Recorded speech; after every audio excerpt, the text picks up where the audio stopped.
Welcome to Cabral House Call. I'm Stephen Cabral, board certified naturopathic doctor, and today it's time to answer your questions. So Gary asks, what's the best way to build up bigger arms? And so whether you're a guy or a girl looking to build bigger arms, or you simply want to add more tone to them, I'll answer that question for you right now. So one thing is that the arms never get necessarily more toned.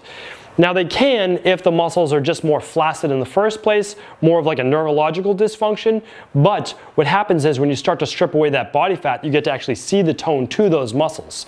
All right, so how do you get more muscle tissue, or how do you build bigger arms in the first place? Very, very straightforward.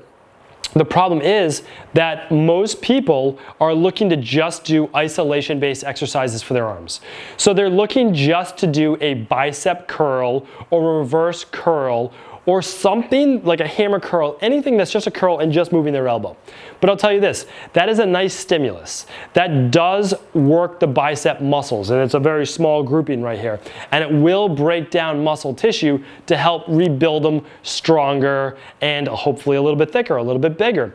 But what's gonna get you to that next tier of results is doing exercises that keeps the biceps working as a secondary muscle group for a longer period of time, for more time and attention. What would those exercises be? Well, a barbell deadlift or a dumbbell deadlift where you're holding a heavy weight and your arms are forced to work, or a pull-up, which is also working your biceps, or a row, which is also working your biceps. Now, it's not the primary mover, it's not the primary muscle. Your back muscles would be in those scenarios, but the muscles in the biceps are still working, and they're forced to lift or help with lift much, much heavier weight. So deadlifts, shrugs, pull-ups, rows, pull downs, all of those things are going to lead to larger biceps in the long run. Now, what I would do is I would make sure those incorporated in your programs, whether on that bicep day or on other days. Like a chin-up, for example, pulling your chin up to a bar, letting yourself stretch down slowly, phenomenal exercise for the biceps. That can be done first,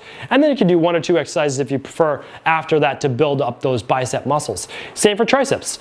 All right, so what would help build up the triceps? Well, any type of chest press, any type of shoulder press is going to use the triceps as a secondary muscle group. That means you're going to lift more weight and you're going to use those muscles to stabilize under the arms. Then after that, well, you can do dips, great exercise to put mass up on the triceps.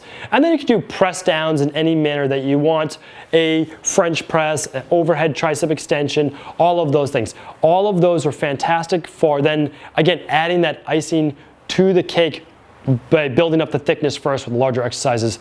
That absolutely does work. And then of course, just making sure you follow up with that good nutrition.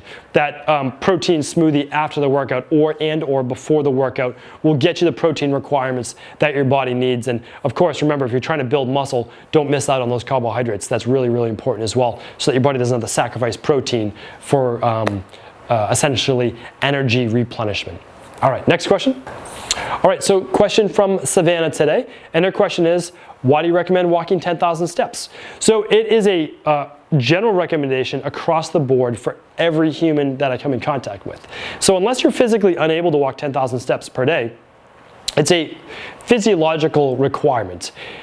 Built into our genetics was walking, was moving, not necessarily running for 5 miles or 10 miles, but it was walking, it was hunting, it was gathering, it was all of those specific things. And the thing that people don't know, and the reason I recommend it, is not for physical activity. It's actually almost the opposite. It's to calm down the fight or flight response, to calm down the sympathetic nervous system, and to relax, to breathe, to let the arms swing as you do walk, so you're not checking your phone at the same time. You breathe, you let the arms swing, you walk. That actually calms the nervous system. It's the opposite of the stress response or the fight or flight response. It does so much for moving the lymphatic system and basically just work on oxygenating your tissues and recovery.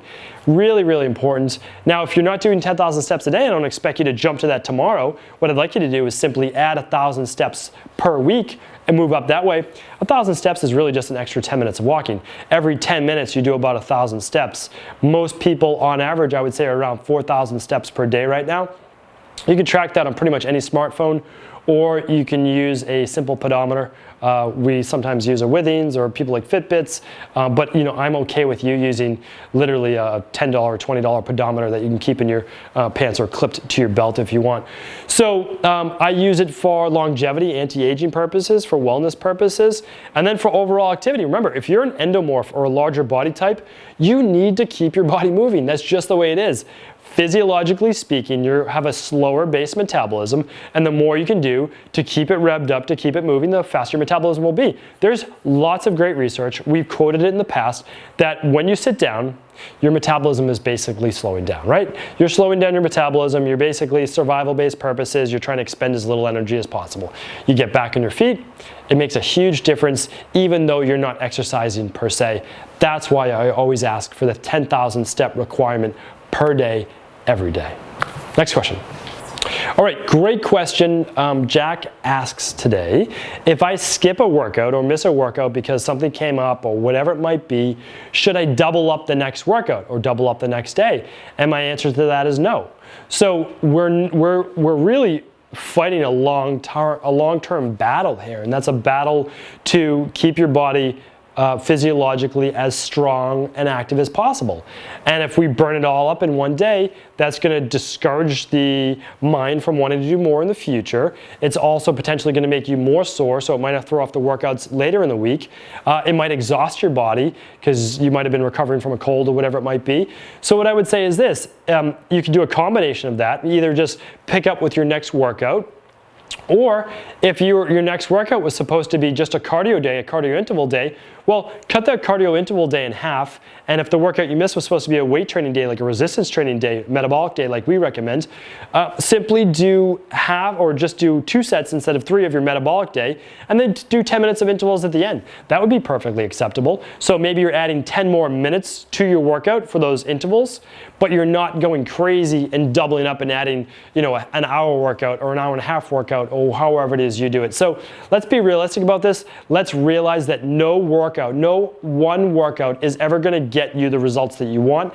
It is the sum of the parts. It's the sum of many workouts over many weeks, over many months that sets in at a tissue level that allows you to get the body you want, to keep the metabolism that you want, to be able to live in the real world and have some cheats and miss a day every once in a while, and that's not going to hurt you. You just have to stay with the plan, stick with the regimen, and try to be on target 9 out of 10 times for meal plans, for workouts, for nights of sleep, for all of those things. I think that's realistic, 9 out of 10 times. Shoot for that. Worst, 8 out of 10 times. 9 out of 10 times gives you an A, right? 8 out of 10 times, you're a B. Below that, we're starting to go down the mark. And so what I'd like you to do is not think of any one meal, any one workout as the end-all be-all, but rather the sum of those parts. So don't double up your next workout. Just tweak it a little bit to maximize what you can for that one day. Hopefully that answers your questions, and I look forward to getting more of your questions right online at stephencabral.com/ask Cabral. I'll talk with you soon.